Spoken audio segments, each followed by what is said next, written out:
Hello students, today we will start a new chapter, that is third chapter of 11th physics. That chapter is motion in a plane, third chapter of 11th physics. And in today's video we will see only introduction of this chapter. So let's start this chapter, that is third chapter of physics, and today we have to see introduction of this chapter. In this video we have to study motion. First of all, what do you mean by motion? Change in position of an object with time is called as motion. Change in position of an object म्हणजे जेव्हा एखाद्या वस्तूची position म्हणजे जागा बदलते तेव्हा त्याला आपण म्हणतो motion. Here you can see all the vehicles are changing their position with time with respect to their surrounding. Therefore all these vehicles are in the state of motion. On the other hand, these trees on roadsides, they are not changing their position with respect to their surrounding. याच्या उलट तुम्ही जर ह्या रोडच्या आजूबाजूची ही जी झाडे आहेत ती जर पाहिली तर ती आपली जागा सोडत नाही.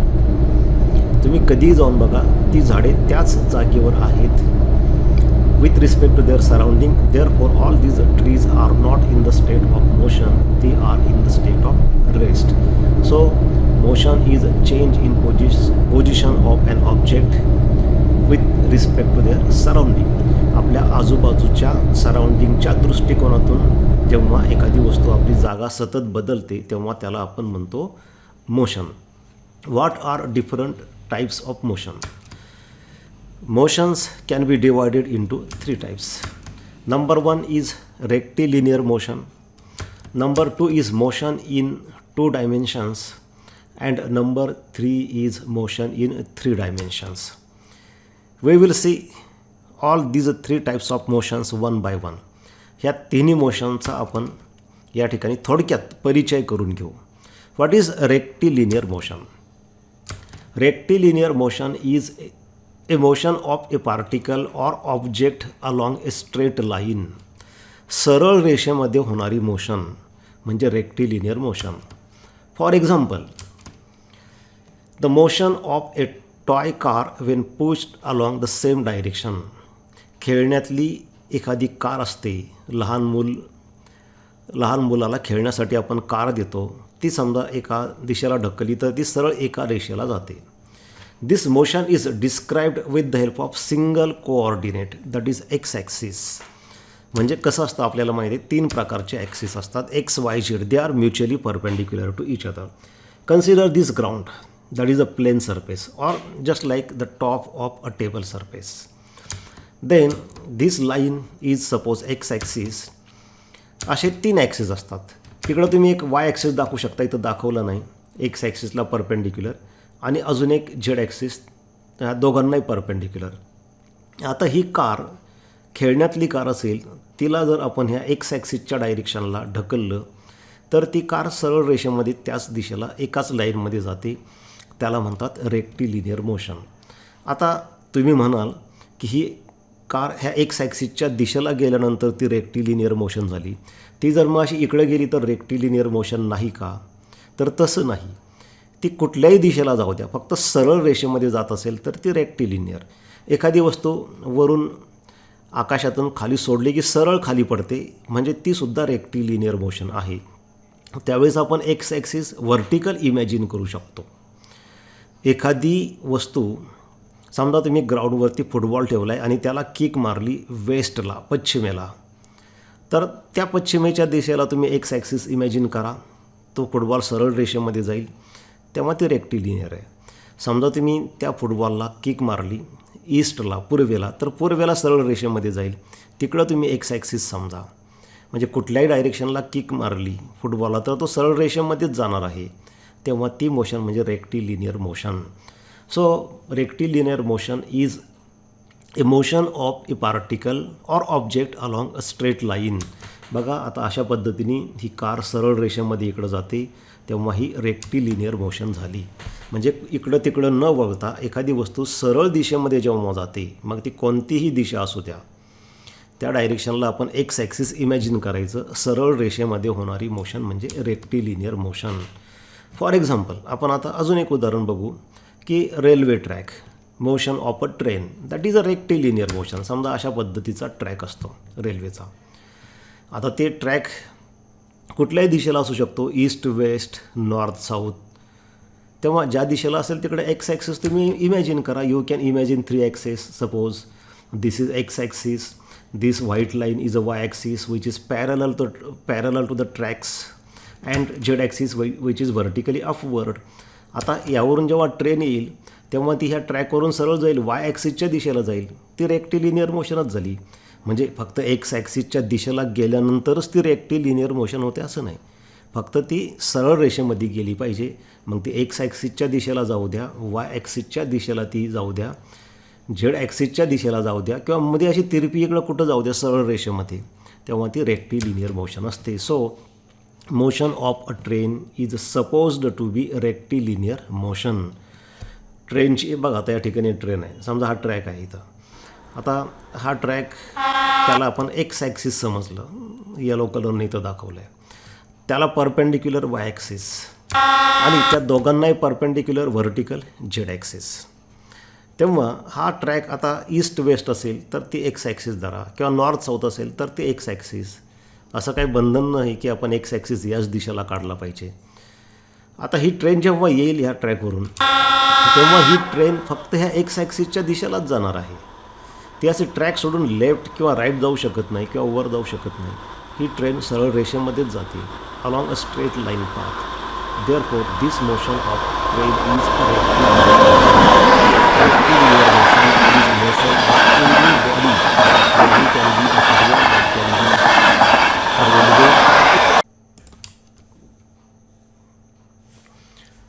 Then, second is motion in 2 dimensions. What is this 2-dimensional motion? Motion in a plane is called as a 2-dimensional motion. जेव्हा एखादी मोशन प्लेनमध्ये होते तेव्हा त्याला म्हणतात 2-डायमेन्शनल मोशन. आता आधीची मोशन रेक्टिलिनियर म्हणजे कसं, एका सरळ रेषेमध्ये होणारी मोशन. आता समजा ही ग्राउंड सरफेस आहे किंवा एक टेबल आहे, टेबलचं टॉप आहे ते प्लेन झालं, त्याच्यावरती वस्तू ठेवली. ती जर सरळ इकडे गेली किंवा सरळ एकाच दिशेला, कुठल्या का दिशेला जाईना, फक्त सरळ रेषेमध्ये गेली डायरेक्शन चेंज न करता, तर ती झाली रेक्टिलिनियर. पण जेव्हा ही ह्या प्लेनवरती कुठल्याही डायरेक्शनला जाते, पुढं जाऊ शकते, लेफ्ट जाऊ शकते, कधीही टर्न घेऊ शकते, फक्त वर येऊ शकत नाही, तेव्हा अशी मोशन म्हणजे ही 2-डायमेन्शनल मोशन झाली. This motion is described with the help of 2 coordinates, X axis and Y axis. इथं 2 कोऑर्डिनेटची गरज असते. For example, motion of a vehicle on the road, gymnast on a balance beam, projectile motion, circular motion etcetera are two dimensional motions. आता इथं 2 ॲक्सिसची गरज का असते? हा एक्स ॲक्सिस आहे बघा, इथं ब्लॅक कलरने ॲरो दाखवलेला, this is X axis and this is Y axis. 2 ॲक्सिसची गरज यासाठी असते की समजा हा ब्लॉक या ठिकाणी रेड कलरची वस्तू ठेवलेली आहे. When this object moves from this place to another place, then it may move along different directions, it may change direction. हा सरळ रेषेमध्ये जाणार नाही, तेव्हा त्याची पोझिशन, त्याची ह्या एक्स ॲक्सिसवरची व्हॅल्यू, आता इथं सध्या त्याचे 2 कोऑर्डिनेट्स आहेत. आता एक्स कोऑर्डिनेट कसा काढायचा, तर इथं एक्स ॲक्सिसवर त्याची व्हॅल्यू बघायची किती आहे. वाय कोऑर्डिनेट कसा बघायचं, तर वाय ॲक्सिसवर व्हॅल्यू बघायची. जेव्हा ह्या बॉडीची मोशन होते अशा पद्धतीने, आता हा झेड ॲक्सिस आहे, त्या डायरेक्शनला ही वस्तूची मोशन होणारच नाही आहे, म्हणजे ही वस्तूवर हवेमध्ये जाणारच नाही. फक्त ह्या प्लेनवरच लेफ्ट राईट पुढं मागं कशीही फिरू शकते, वर येऊ शकत नाही. अशा पद्धतीची जी मोशन असते त्याला म्हणतात 2-डायमेन्शनल मोशन. आता जेव्हा ह्या ब्लॉकची मोशन होते बघा, लेफ्ट राईट जाऊ शकतो, वाय ॲक्सिसच्या दिशेला, एक्स ॲक्सिसच्या दिशेला, मध्ये तिरपं इकडं कुठंही जाऊ शकतो.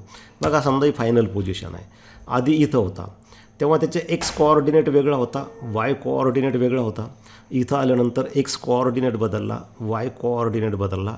म्हणजे याची मोशन कशी झाली नेमकी, ती वस्तू कुठून कुठे गेली, तर त्यासाठी आपल्याला त्याच्या एक्स आणि वाय ॲक्सिसवरच्या व्हॅल्यूज बघाव्या लागतात. म्हणून 2 कोऑर्डिनेटची गरज आहे. याच्या आधीच्या मोशनमध्ये कसं होतं, ती वस्तू एका सरळ रेषेमध्ये जाते, तेव्हा त्याच्या एक्स ॲक्सिसच्या दिशेला गेले तर वाय ॲक्सिसवर काहीच बदल होत नाही, म्हणजे वाय ॲक्सिसची गरज नसते. पण इथं तसं नाही. ही जेव्हा वस्तू एका ठिकाणाहून दुसऱ्या ठिकाणी जाते तेव्हा त्याची वाय ॲक्सिसवरचीही व्हॅल्यू बदलते आणि एक्स ॲक्सिसवरचीही व्हॅल्यू बदलते. म्हणून 2 ॲक्सिसची याला गरज आहे. म्हणून याला म्हणतात 2 डायमेन्शनल मोशन. इथं ही वस्तू हवेत वर जातच नाही, त्यामुळे तर झेड ॲक्सिसची गरज नाही आहे.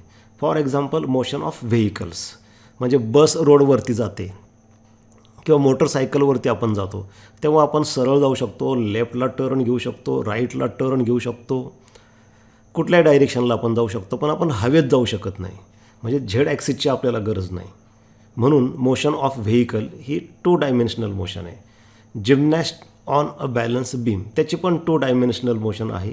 प्रोजेक्टाईल मोशन आहे. प्रोजेक्टाईल म्हणजे कसं आहे की समजा इथं फुटबॉल असेल आणि त्याला किक मारली तर तो असा हवेमधून जाईल, म्हणजे त्या ठिकाणी एक्स आणि झेड ॲक्सिसची गरज आहे, तिथं वाय ॲक्सिसची गरज नाही पडत त्यावेळेस. प्रोजेक्टाईल मोशनचं उदाहरण सांगतो की आपण फुटबॉलला किक मारली तर फुटबॉल हवेमधून जाऊन ग्राउंडवर पडतो, पण त्यावेळेस मग एक्स आणि झेड ॲक्सिसची, म्हणजे एक्स ॲक्सिसच्या दिशेला जातो आणि झेड ॲक्सिसच्या दिशेला वर जातो, असा साईडला लेफ्ट राईट जात नाही. फुटबॉलला तुम्ही किक मारली हवेतून जाईल पण सरळ जाईल, असं डावीकडं उजवीकडं वळणार नाही. म्हणून त्याला म्हणायचं 2 डायमेन्शनल मोशन. सर्क्युलर मोशन आहे. सर्क्युलर मोशन म्हणजे कसं आहे की जागेवर गोल सर्कलमध्ये फिरली समजा, तर आडव्या सर्कलमध्ये फिरली तर ग्राउंडवरच फिरणार आहे. म्हणजे एक्स आणि वाय 2 कोऑर्डिनेटची गरज आहे. ती वस्तू हवेमध्ये येणार नाही, झेड ॲक्सिसची गरज नाही. पण व्हर्टिकल सर्कलमध्ये फिरली म्हणजे जायंट व्हील असतं बघा, आकाश पाळणा जायंट व्हील, व्हर्टिकल सर्कलमध्ये जेव्हा ती मोशन होते तेव्हा म्हणजे एक्स आणि झेड 2 ॲक्सिसचीच गरज आहे. म्हणजे व्हर्टिकल सर्कलमध्ये जेव्हा उभ्या सर्कलमध्ये मोशन होईल तेव्हा डावीकडं उजवीकडं जाणार नाही, सरळ वर आणि खाली अशा पद्धतीची मोशन होईल. ह्या ज्या मोशन असतात ज्याला 2 ॲक्सिसची गरज आहे, these types of motions are called as 2 dimensional motions. These are examples. Motion of vehicles बघा तुम्ही, समजा किंवा हा ब्लॉक आता इथं याची मोशन होते तेव्हा एक्स आणि वायच्या व्हॅल्यू फक्त बदलतात, झेड हवेमध्ये ते जाऊ शकत नाही. रोडवरचे जी ट्रॅफिक असते, आता पहा या ठिकाणी हे जे व्हेकल्स आहेत, ट्रॅफिक ऑन द रोड, या ठिकाणी तुम्ही 3 ॲक्सिस इमॅजिन करा. समजा आता हा x axis left right, Y axis समोर तुम्हाला रोड दिसतो आहे, तुम्ही ज्या दिशेला कार घेऊन चाललात तो वाय ॲक्सिस, आणि तिसरा ॲक्सिस झेड ॲक्सिस म्हणजे उभा. तेव्हा तुम्ही तुमची कार डावीकडं वळवू शकता म्हणजे निगेटिव्ह एक्स ॲक्सिसला वळवू शकता, इकडं उजवीकडं वळवू शकता म्हणजे पॉझिटिव्ह एक्स ॲक्सिसला वळवू शकता, समोर जाऊ शकता, रिव्हर्स घेऊ शकता माघारी निगेटिव्ह वाय ॲक्सिसला. पण तुम्ही हवेमध्ये नाही तुमची कार घेऊन जाऊ शकत. म्हणून याला 2 ॲक्सिसचीच गरज आहे. एक्स आणि वायला जाते म्हणजे एक्स आणि वायच्या मध्येही जाते. जेव्हा आपण सरळ एक्सच्या दिशेला जातो तेव्हा प्युअरली ती रेक्टिलिनियर मोशन झाली, सरळ मार्गामध्ये होणारी मोशन झाली. पण जेव्हा आपण लेफ्ट राईट वळणं घेऊन जातो तेव्हा ती रेक्टिलिनियर मोशन होत नाही, ती 2 डायमेन्शनल मोशन होते. जेव्हा तुम्ही असं मध्ये जाता तेव्हा एक्स ॲक्सिस आणि वाय ॲक्सिस पण बदलत असतं, पण तुम्ही मध्ये जाताना जर सरळ गेलात डावीकडं उजवीकडं न वळता तर ती रेक्टिलिनियर होईल. पण जेव्हा तुम्ही जाताना लेफ्ट राईट जाता, वळणं घेत जाता, वळत जाता, तेव्हा ती 2 डायमेन्शनल मोशन होते. बघा आता ही व्हेकल जे आहेत इकडं टर्न घेतला आहे त्यांनी, काही व्हेकल्स सरळ चाललेले आहेत, काही व्हेकल्स कदाचित इकडून अशी इकडे येऊ शकतील. आता हे काही आता बघा समोर काही रिक्षात इकडून तिकडं वळालेल्या दिसत आहेत. सिग्नल पडल्यानंतर ही जे व्हेकल्स इकडे थांबलेले आहेत ते इकडं राईटला जातील. म्हणजे अशा पद्धतीने व्हेकल्स लेफ्ट राईट किंवा दोघांच्या मध्ये कुठेही जाऊ शकतात. 2 डायमेन्शनल मोशन आहे, पण हे हवेमध्ये जाऊ शकत नाही, वर जाऊ शकत नाही. अशी जी मोशन असते त्याला म्हणतात 2 dimensional motion. Motion of all vehicles is a 2 dimensional motion. आपण जेव्हा कारमधून जातो तेव्हा आपण सरळही जाऊ शकतो, आपण डावीकडे वळू शकतो, आपण उजवीकडे वळू शकतो.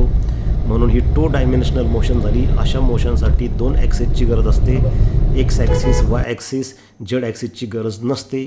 याच्या उलट असते तिसरी, थर्ड असते 3 dimensional motion, motion in 3 dimensions. What is 3 dimensional motion? Motion in a space is called as 3 dimensional motion. This motion is described with the help of 3 coordinates x, y, z axis. 3 dimensional motion मध्ये मात्र 3 ॲक्सिसची गरज पडते. म्हणजे बघा आता birds flying म्हणजे पक्षी आकाशात कसाही उडू शकतो, सरळ जाऊ शकतो, डावीकडे वळू शकतो, उजवीकडे वळू शकतो आणि वर पण जाऊ शकतो आणि खाली पण येऊ शकतो. म्हणजे या ठिकाणी 3 ॲक्सिसची गरज आहे. Motion in space is called as a 3-dimensional motion. This motion is described with the help of 3 coordinates x-axis, y-axis, z-axis. For example, a bird flying in sky, flying kite म्हणजे आकाशामध्ये पतंग उडतो तेव्हा तो कुठल्याही दिशेला जाऊ शकतो. तो खाली येऊ शकतो, तो वर येऊ शकतो, तो डावीकडे जाऊ शकतो, तो उजवीकडे जाऊ शकतो, तो पुढं जाऊ शकतो, तो मागं येऊ शकतो. Airplane in sky etcetera are the examples of 3 dimensional motion. म्हणजे विमान उडतं आकाशामधून, ते 3 डायमेन्शनल मोशन आहे. 3 ॲक्सिसची गरज आहे. बघा हा एक्स ॲक्सिस, हा वाय ॲक्सिस आणि उभा असतो z axis. All these 3 axis are mutually perpendicular to each other, always remember. आणि एक्स ॲक्सिस राईटला एक्स ॲक्सिस असेल तर त्याच्या अपोजिट लेफ्टला मायनस निगेटिव्ह एक्स ॲक्सिस असतं. समोर वाय ॲक्सिस असेल तर पाठीमागं त्याला अपोजिट निगेटिव्ह वाय ॲक्सिस असतो. Upward, vertically upward. If vertically upward is a z axis, positive z axis, then vertically downward is negative z axis. All this 3 axis are mutually perpendicular. Angle between x and Y axis is 90 degree. उजवीकडं वळणं आणि समोर जाणं याच्यामध्ये 90 डिग्रीचा angle आहे. Angle between y and z 90 degree. Similarly angle between x and z axis is 90 degree. हा आता समजा एखादा पक्षी आकाशातून उडत असेल तर तो मी तुम्हाला सांगितल्याप्रमाणे तो उजवीकडं वळू शकतो, तो डावीकडं. तो उजवीकडं वळतो म्हणजे पॉझिटिव्ह एक्स ॲक्सिसच्या डायरेक्शनला जातो. तो डावीकडं वळतो म्हणजे निगेटिव्ह एक्स ॲक्सिसच्या डायरेक्शनला जातो. तो समोर जातो म्हणजे पॉझिटिव्ह वाय ॲक्सिसच्या डायरेक्शनला जातो. तो पाठीमागं परत येतो म्हणजे निगेटिव्ह वाय ॲक्सिसला जातो. तो वर जातो म्हणजे पॉझिटिव्ह झेड ॲक्सिसला जातो. तो खाली पण येऊ शकतो म्हणजे तो निगेटिव्ह झेड ॲक्सिसला जाऊ शकतो. रँडमली तो कुठल्याही डायरेक्शनला कधीही कसाही उडू शकतो. म्हणून त्याला 3 डायमेन्शनची गरज असते. जेव्हा तो उजवीकडं वळून येतो तेव्हा त्याची एक्स ॲक्सिसवरची व्हॅल्यू बदलते. जेव्हा तो डावीकडं वळतो तेव्हा त्याची मायनस एक्स ॲक्सिसवरची व्हॅल्यू बदलते. जेव्हा तो पुढं जातो तेव्हा वाय ॲक्सिसची व्हॅल्यू बदलते. तो रिव्हर्स माघारी येतो तेव्हा निगेटिव्ह वाय ॲक्सिसची व्हॅल्यू बदलते. म्हणजे हा पक्षी उजवीकडं किती वळाला किंवा डावीकडे किती वळाला त्यासाठी एक्स ॲक्सिसची गरज आहे. तो पक्षी किती पुढं गेला, उडत किती पुढं गेला किंवा तो किती माघारी उडत आला ते कळण्यासाठी वाय ॲक्सिसची गरज आहे. पक्षी किती वर गेला किंवा किती खाली आला ते कळण्यासाठी झेड ॲक्सिसची गरज असते. बघा अशा पद्धतीने हे जे बर्ड्स आहेत ते कुठल्याही डायरेक्शनला जाऊ शकतात. विमान समजा एखाद्या शहरातून उड्डाण घेतल्यानंतर मुंबईतून उड्डाण घेतल्यानंतर ते किती वर गेलं त्यासाठी झेड ॲक्सिसची गरज असते. आता हवेतून जात असताना ते कदाचित काही वेळेस खाली येत असेल तर किती खाली आलं त्यासाठी ह्या झेड ॲक्सिसची गरज असते, निगेटिव्ह झेड ॲक्सिस. विमान समजा पुढे चाललं असेल तर ते किती किलोमीटर गेलं, कदाचित ते उजवीकडे वळालं तर मग त्या उजवीकडे त्या दिशेला किती किलोमीटर गेलं ते सांगण्यासाठी एक्स ॲक्सिसची डायरेक्शन असते. अशी जी मोशन असते त्याला म्हणतात 3 dimensional motion. So this was introduction of this 3rd chapter of 11th physics. Thank you for watching.